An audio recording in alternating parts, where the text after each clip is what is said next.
Can I ask you something though?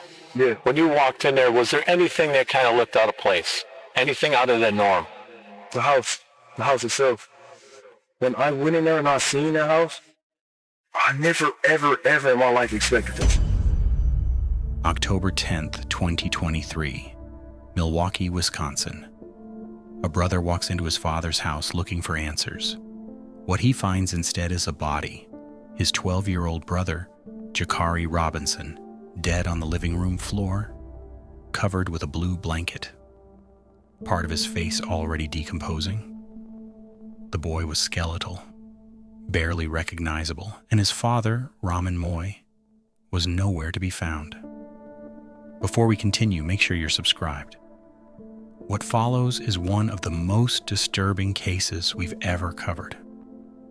A father who hid behind grief while systematically torturing his own son to death. A Fox 6 exclusive about one of Wisconsin's most wanted. A Milwaukee man accused of starving his son to death is on the run. The 12-year-old boy was discovered by another sibling inside their father's home. For the first time, a Milwaukee homicide detective is sharing details about this case. Fox 6's Ashley Sears explains the urgent need to find the father. Raman Moy lived in this house with 3 of his 6 children. 15-year-old Shakina, 17-year-old Brianna, and 12-year-old Jakari. But 2 weeks before October 10th, the girls went to stay with their mother, Jakari Robinson. That left Jakari alone with his father. Raman's older son, 22-year-old Raman Moy, had been trying to visit for days. No one answered the door. Raman kept texting excuses. He wasn't home. He was sick. He had cancer. He didn't have much time left. Yoas didn't believe him. On October 10th, he tried one more time. This time, he let himself in. Milwaukee Police! If you're in here, announce yourself. If anyone else is in here. Alright, is there anything on your side? You going down to the basement? I'll hold All right. the entrance. I'm on your 6, Osana. Creep, creep, creep, creep, creep. I'm on you. I got ours to the right. There's a mattress. Okay. If you want to hold my left. Yep, go for it. Both go. Have a power bath. Good area. Rick. Also Rick.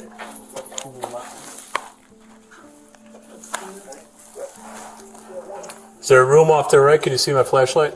No, it's a wall right here. All right, I'm moving in.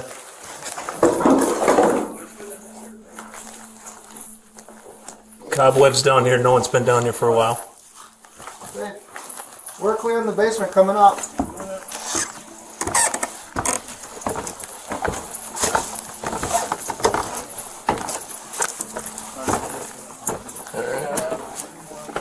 So we could take one thing to first floor and upstairs, so it's all that's the hallway and the rock. Yep. Daddy, yep. Good. You go to room, Sonny, now.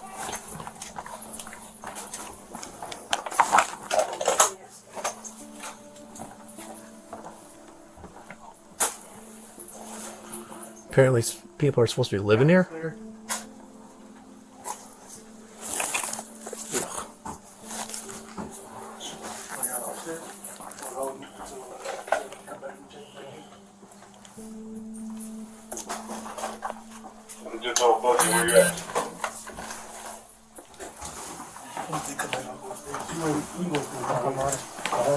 Yep. Alright. What do we got? Support What's going on? All right.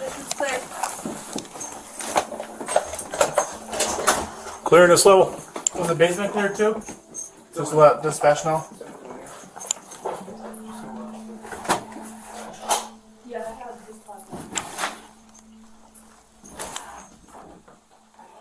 Yeah, he's been there for a minute.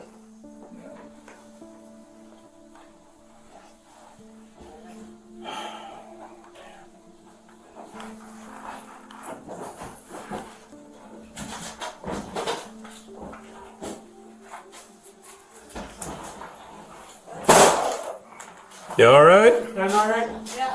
Inside, officers find a house in complete disarray. Mold everywhere, human feces, jugs of urine, and in the living room, 12-year-old Jakari Robinson, dead, covered with a blue blanket.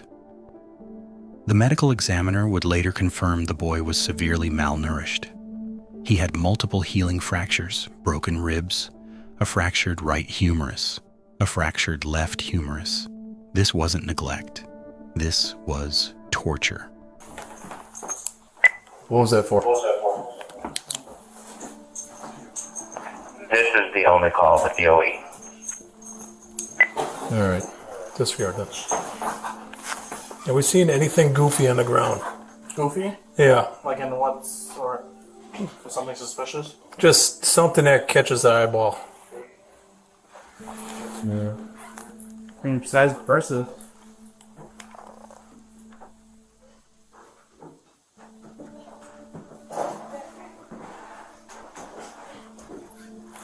What is this?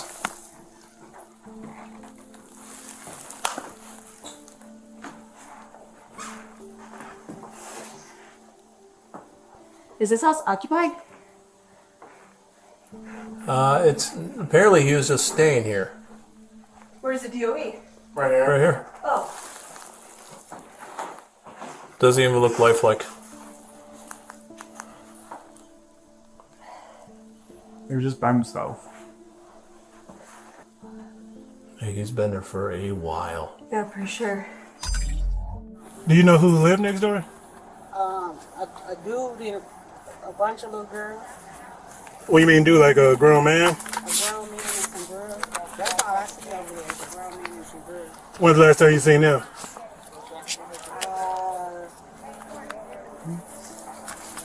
Ooh. Maybe last week. Last week. So it's the 10th now. They don't really be outside. No? Do you know if they rent the spot or own it? I've been living here 3 years and I barely don't recall. No. I know it was an older lady there first. And you said like it was a grown man and how many girls? It was like, it's about 5 of them, I guess. I don't know. And you never knew their name? No. And the adult was a black male? Yeah, he was taught. You know what? I just seen them. It was, one day last week. Did something happen to these little girls? That's what we're trying to figure out who stays there. We're trying to figure out who lives there. Because we don't got no information on the house on who lives there. Okay. If ain't nobody there, why y'all putting all this people? So we can get it figured out and try to investigate and see who called us down here because first the door was open. So we got either a missing child or a missing adult. And that's what we're trying to get figured out. Red tape. That means this is more than just a crime scene. This is a homicide. And the only question now is, where is Raman Moy? Yoas is the one who found his brother. He's in shock. He's devastated. And he's trying to explain to officers what he knows. You're the one that found your brother, right? Was the door unlocked or was it locked? It was unlocked? Okay. Is he supposed to have his cell phone with him? Jakari? Yeah. He have a cell phone, but I don't even think that is on. Okay. I don't even think that is on, bro. How long ago did you start getting concerned from? Been concerned for like the last month, but it really got serious like within the last week. Yeah. Cause I was distant. My dad been dodging. Like every time I come over here, every time I come over here to like to drop the kids off or something to him, he'd say he's not here. But I'm like, how you not here if you just told them? So, I came here, cause he been texting me today saying he only got a couple days left to live. Like yesterday, last couple days, and telling me like his been messing with him. He said he only got a couple days left to live, this and that. So I'm like, okay. So I'm like, Dad, he said he don't want us to see him like that. So he been staying away from us. So I'm like, Dad, I need to see you. Like, if you only got a couple days left to live, I need to see you. I'm like, if you got, and if it's that serious, I need to spend time with you before you leave. So he been telling me that I don't have. He been telling me like no, I don't have the energy right now. As soon as I get the energy, son, I would definitely, like, you can definitely see me, da-da-da. So I'm like, I just knew, I'm like, no, something. You just felt something wasn't I just right. knew it, because I'm like, you don't never dodge me like this. You never dodge me like this. So when I finally got over here, I stood at the door. I called his name. I was at the door, I was calling my dad, and I'm like, Dad, if you in there, please come out. 'Cause I thought he was just lying about not being here. So when I opened the door the first time, nobody was in there. I said, Bree, you know, I came back out and told my girlfriend, I said, nobody in here. So I went back in again, I said, let me see if he left my granddad pictures. Because I'm like, if he left my granddad pictures, then something wrong, because he cared about my granddad pictures. Yeah. So I'm like, if he left that in there, then something wrong. So I go back in there to see if the pictures and everything is still the same. Bro, Well, how old are you? 21, 22. And I'm sorry, 22. And he was 11. Yes, he's 11. Okay, so that's about a 10-year difference there. So I moved out at 18, and I really haven't been here that much since then. I've just been popping up to visit my dad here and there. I've been popping up here and there to visit, but I haven't really been here, like, really in, like, some years. I haven't actually sat down and actually stayed here in some years. Every time I pull up, my dad to come outside to me, because he been saying he been trying to move real bad. Like, I was supposed to help him move and this and that, but then he got sick, so he put that on hold and saying that he don't have too much longer to live. And it just, everything just wasn't adding up. Everything just wasn't adding up. It just wasn't adding up. It wasn't adding up. Notice what Yoas says. His father had been dodging him for weeks. Every time he tried to bring the girls over, Raman had an excuse. He wasn't home. He was sick. He only had a couple days left to live. But the last time Yoas saw his father 5 days ago, something was off. Raman kept taking deep breaths for no reason. He looked drained, and he kept saying he and Jakari were going to make a run. But Raman doesn't have a car. He walks everywhere. So where was he going? And why did he keep Jakari away from everyone? Can I ask you something, though? Yeah. When you walked in there, was there anything that kind of looked out of place? Anything out of the norm? The house itself. Just in what words? Order, complete, like, as if, like, no one lived there. Because I was about to mention, is the kitchen usually like that? Dude, when I was off for words when I went in that house, man. Yeah. When I went in there and I seen that house, I don't know, bro. What school did he go to? Huh? What school did he go to? I went in no other school. Wasn't even enrolled? No, bro. So, like, in your opinion, because obviously we don't know you, you have more insight on this. Do you think your dad was just, I mean, what was the relationship between him and Jakari? Honestly, bro, he's been telling me that the last couple of months that Jakari has been, like, real bad, and that he's been keeping Kari away from us. And I've been wondering, like, I've been wondering, like, why he can never come with us. Every time we go somewhere, it's always the girls. He always let the two girls come, but he never let Jakari come. And my mom even noticed that. She even asked me, like, why Jakari never can come to nothing. He always got to stay here. Why is that? So then, I never, ever in my life expected this. My dad don't even, I know my dad, bro, and he don't even seem like the type of person that would do something like that. That's why I'm in shock of anything, yeah, bro. not saying that anything was, like, done out of, spite or anything. It's just, is he like a skinny kid? Dude, and that's another thing. He's got super skinny over time. Like, the times I didn't see him, like, for his birthday, I seen him August 19th.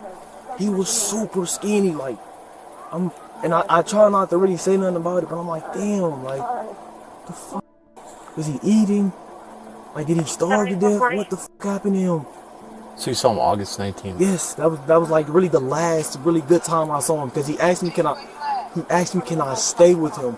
I gave him some toys, and I was about to leave, and my little brother said, can you stay with me for a little bit? And as soon as he said that, it hit me. I'm like, damn. I sat and played with him with his toys for a little bit on the porch.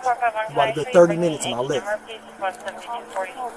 Like, he never really had a big brother figure, man. That's the thing, and I tried to tell my dad, like, let him come over, Dad. Let him play the game with me. Let him come by my house. He can chill with me. This and that, Dad. I don't understand it, bro. I'm lost. Yoas saw Jakari on his birthday, August 19th. The boy was super skinny.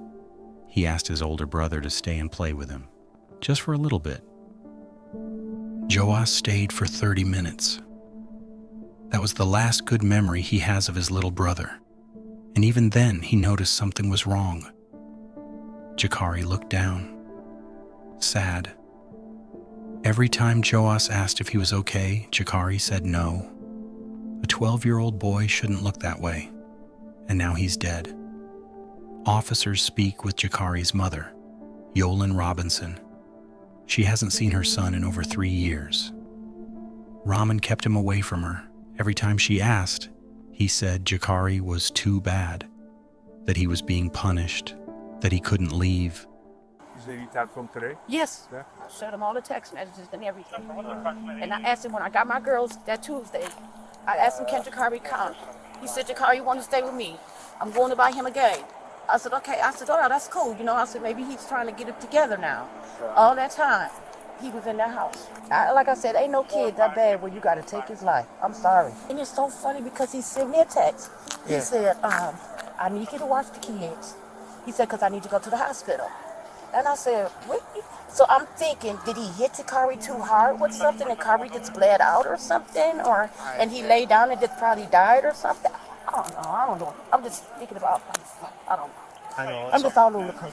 What he could have possibly did to take your son's damn life. I understand you going through, you just lost your girlfriend. I understand that. But damn, your son, come on, Raman. Better than that. Better than that. Did he tell you where he was at when you talked to him? No. He just said, I told him I was going to come and get Jakari when I got off from work. Yeah. And he said, no, I'm going to bring Jakari. He said, Jakari will be with you very soon. That's what he said. Jakari's coming to you very soon. Right. That's all he said to me. That's crazy. And how many kids does he have? I'm sorry. He got 6 by me. 6 by you? Okay. 6 by me. And did you guys just is this a new girlfriend or it's been a couple years that he's been with but she's passed through now. Okay. So I'm thinking, he couldn't cope with that, with her dying, because I guess they were supposed to be getting married like the next day, and she passed. So I don't know if he just couldn't cope with her death and just took it out on Jakari. I don't know. And you have all the other kids, right? Yes. Okay. Yes. Okay. When's the last time you talked to him on the phone or even talked to your son? I haven't talked to. First of all, I haven't seen my son in over 3 years. He kept him away from me for 3 years. Okay. I don't understand that. I talked to Jakari about 5 weeks ago. I had got the girls again. I said, Jakari, I said, Raman, where's Jakari? He said, he right here. I said, Jakari, man, you gotta be good so you can come over and have some fun with us. He said, okay, mama. That was it. That was the last conversation we had. And he's 11? 11 damn years old. Every time when I would call Raman and ask him, can I see my son? He would tell me no, he's too bad. I said, Raman, a kid is never that bad where they can't see their mom. Mm-hmm. That's his book. Then I get a call, just getting off of work. I got a call. My daughter said, Mama, I knew it. Found him dead. Yolande says Raman's girlfriend, Sarah, died in July. She thinks he couldn't cope with her death and took it out on Jakari. She's been trying to see her son for weeks. Raman kept saying he'd bring him. He said Jakari would be with her very soon. But that never happened, because Jakari was already dead. Neighbors are questioned. Most of them remember the girls, but hardly any of them remember seeing Jakari, and the ones who do say it's been a long time. One neighbor comes forward with something strange. She claims she saw Raman exit the house just before police arrived. A red car sped away. She thinks the woman in the car saw something inside and got scared. I'm Officer Elisham.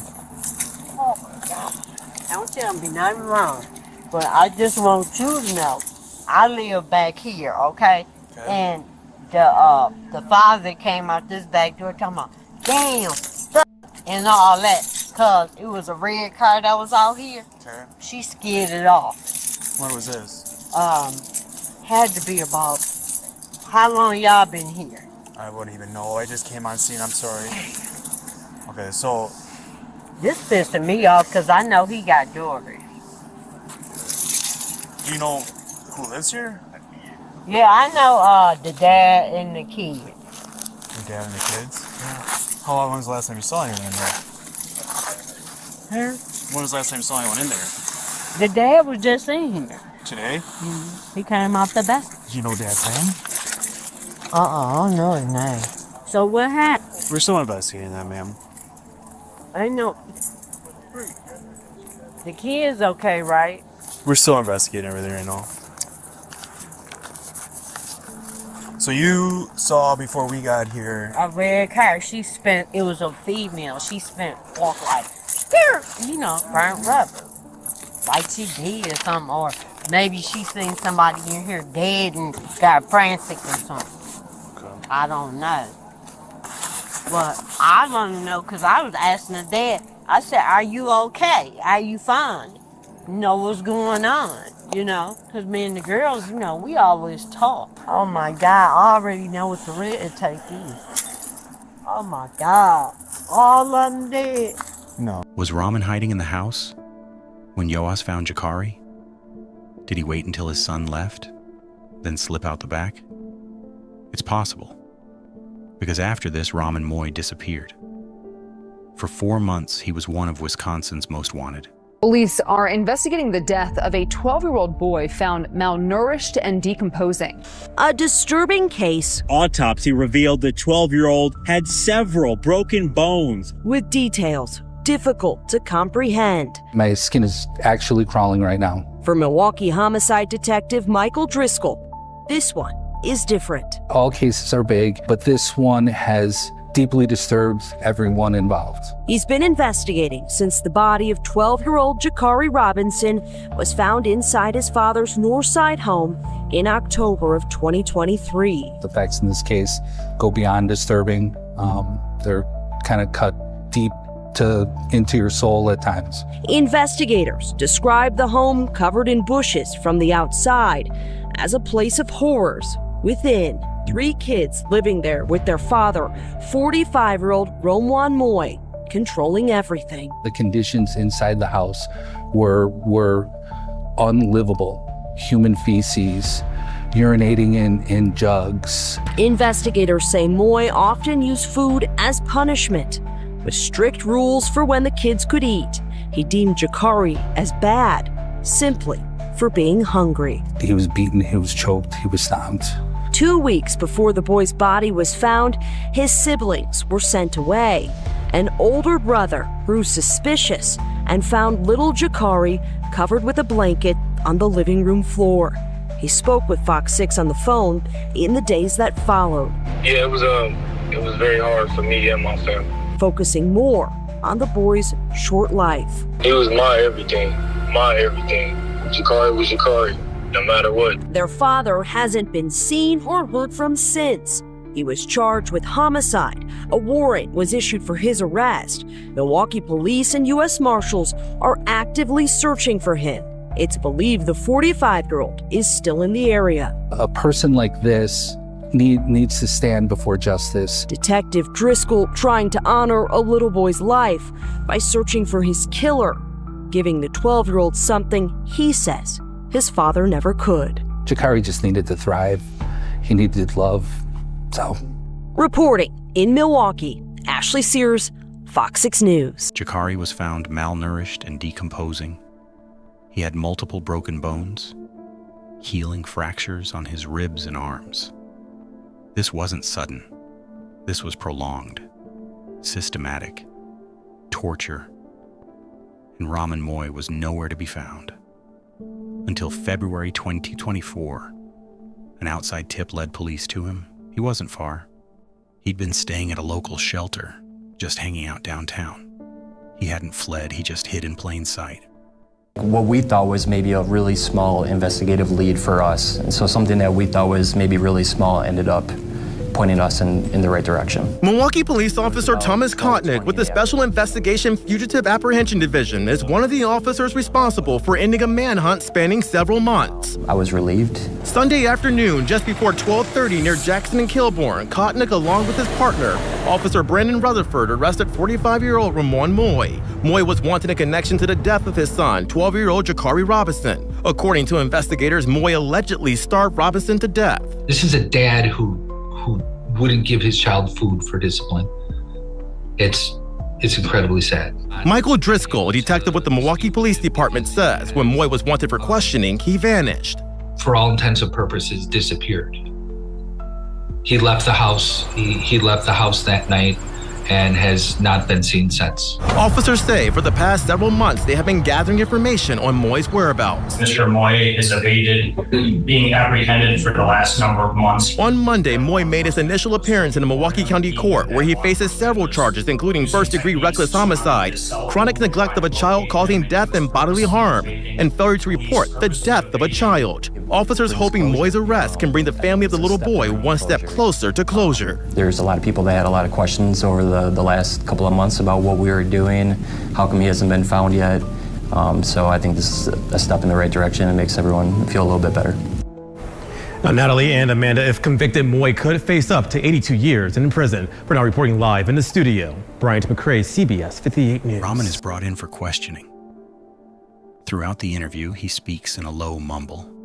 He stutters. He avoids eye contact. Detectives build rapport.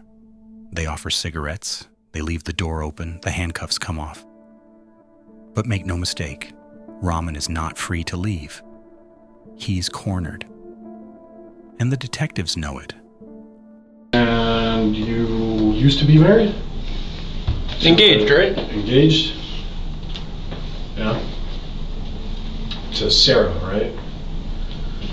Okay. What ended up happening with Sarah? She got sick, didn't she? She took some pills. And she overdosed. Really? Was it intentional? It was? When I was 16, I had a cousin that decided to shoot herself in the head. She took her own life. I will never forget that day. And it was, Yeah. I just got a light for you, man. It really, it really changed me. My aunt, her mom was never the same. So I can only imagine, being a cousin, how much it affected me. I can only imagine, someone in your place, what you went through with that. So I'm sorry you had to go through that.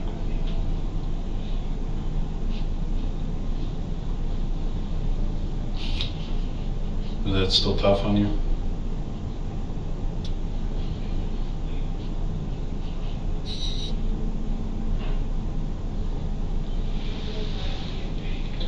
Sounds like you had a lot of stuff going on in the last couple of years here. So, have you been eating at all? Really? I have, but I was these last just a couple of days. Yeah. I've been eat. You don't want to eat? Something going through your head right now or something? Just everything, just everything that's going on. Yeah. Just talking we're getting all these moments over and over and over. It's tough, man. Well, would you be willing to kind of explain things to us and I don't even know where to start. What was that? I said, I wouldn't even know where to start. Y'all just ask me questions and I was trying to answer it or either I answer or either I won't answer. Okay. Before we do anything like that, I do have to read you your rights, okay? Raman consents to the interview without an attorney.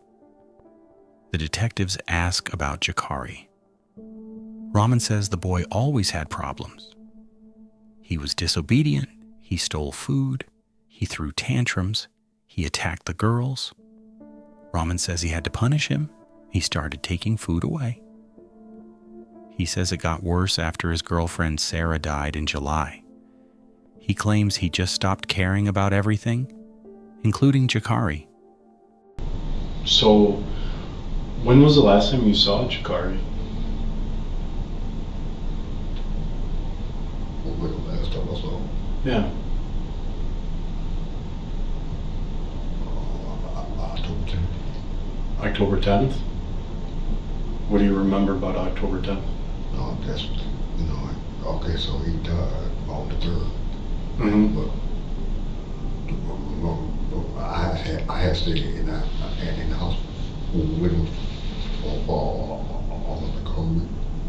A couple weeks? Probably about a week. Probably about a week? How did he die?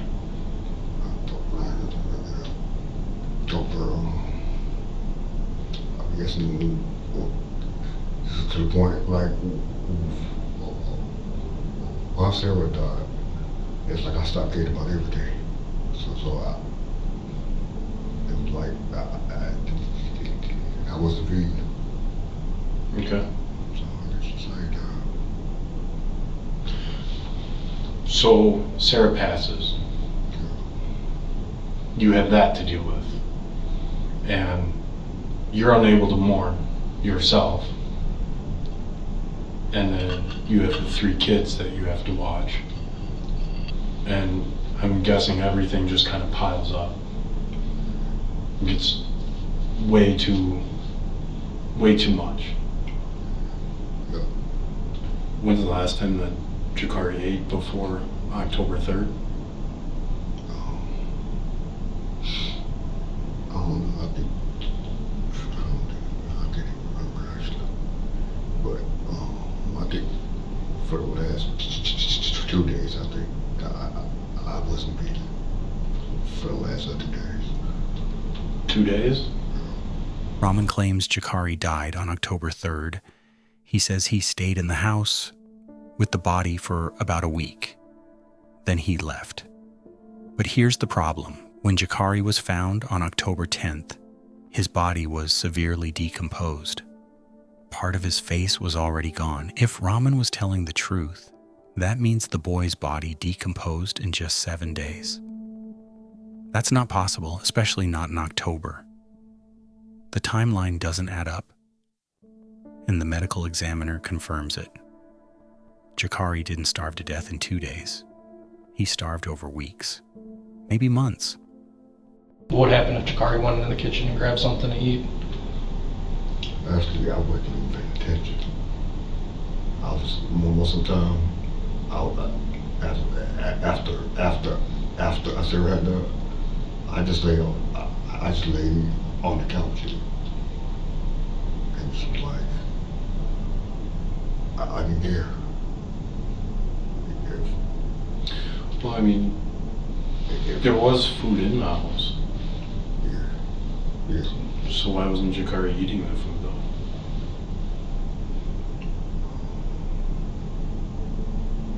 I mean, we're not here to pass any sort of judgment, okay?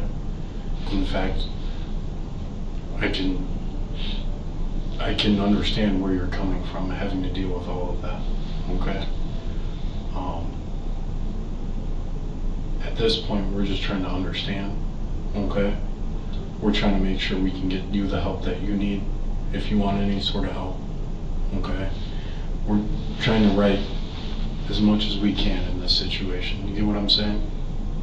Okay? Raman admits he wasn't allowing Jakari to eat. He says it was punishment for stealing food. But there was food in the house. Ramen noodles, bread, cereal. So why didn't Jakari just eat? The detective asks. Raman says he told Jakari not to, and Jakari obeyed. But that doesn't make sense. A starving 12-year-old boy surrounded by food would eat, unless he physically couldn't. Was Jakari getting punished in other ways, too? He had some healed, broken bones? Oh, yeah. Was that from him getting punished for stealing the food? Yeah. When did those happen? Like, what happened? Yeah, when did he get punished for stealing the food? that started happening, right? Like, cause at first I wasn't doing anything. Well, I was punching like nothing, like not letting him, like the gang and stuff and all that, like taking stuff that I know they like to do. Then it became like punching him, like as far as giving him a whoop and stuff. Okay. So it turned physical after that. Did you ever take Jakari to the hospital for? No. Okay. Did he ever complain about? No. He never complained. That's why when I was reading, he never. I'm like, man, I didn't even realize I was doing all of that. I mean, I know, like I was at whooping, but I didn't know it was that bad. Was the whooping separate punishment from preventing him from eating, or is it because he was stealing food? Because he was doing something like that, or like if I was out, I can go anywhere, just like to the corner store or whatever, or when I came back, the girls was always saying that he did this and he did that, because it was, like I said, it was I still emotionally, but then he attacked them or he'll pick on them for no reason, stuff like that. Okay. So what are some of the things the girl says he did? They would say that like if they was on the phone talking, like he'll start stuff with whoever they was talking to.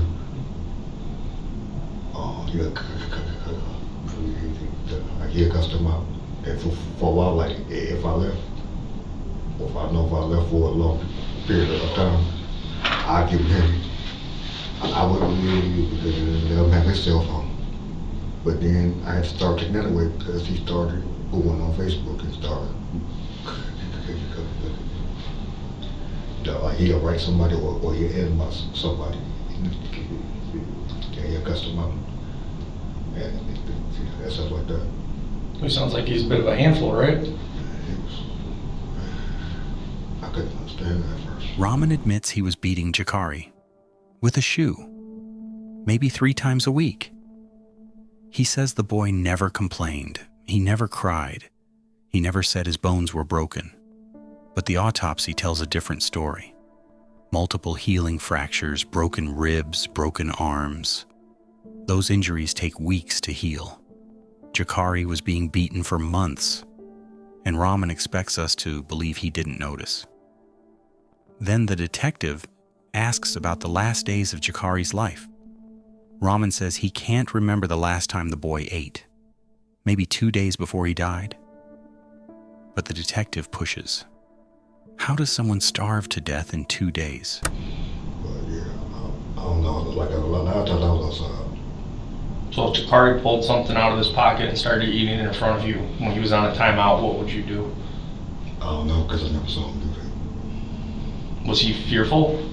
Like if he knew he couldn't do that, right? Like, so he knew if he did that there would be a whooping probably, right?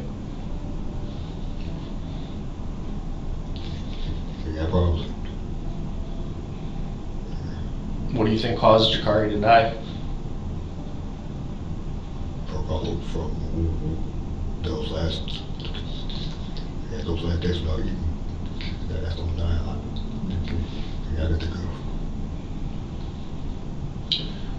I mean, it was malnutrition. You know. There were quite a lot of bottles of like pee in the living room. Was he allowed to go and use the toilet at all, or did he have to stay just in the living room?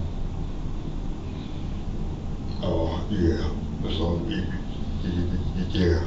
I just let him, I had him stay in the living room, because if he went to the bathroom, he could get his sneak off and do that stuff, so I just had him pee in there. Okay. So he wasn't free to roam about the house? Not at a certain, like if he was going, not by himself, no. Okay. How would you prevent him from going I mean, would you, like, was he tied up? Was he, like, kind of put in an area where he couldn't move? Like, Yeah, put it in the inside of the area. okay. And how would you keep him from getting out of that area? Just have him sit there. Just have him sit there? Okay. And what happened if he didn't listen and he got up and went to the kitchen? I never really had that problem because the only time he did that is when I wasn't there. Then Raman says something that changes everything. There was food in Jakari's pockets. Food in his pockets. A 12-year-old boy starved to death with food in his pockets? Let that sink in. That means Jakari either couldn't reach the food, or he was too weak to eat it, or someone put it there to torture him. The detective asks how Jakari was prevented from eating. Raman says he just told him not to. But that's not the whole truth. When you weren't there, how long would you go without being in the house with the kids? It wasn't that long. Like when Sarah was there, it'd be like maybe 2 days or so. 2 days or so? Yeah. Who was in charge of the kids then?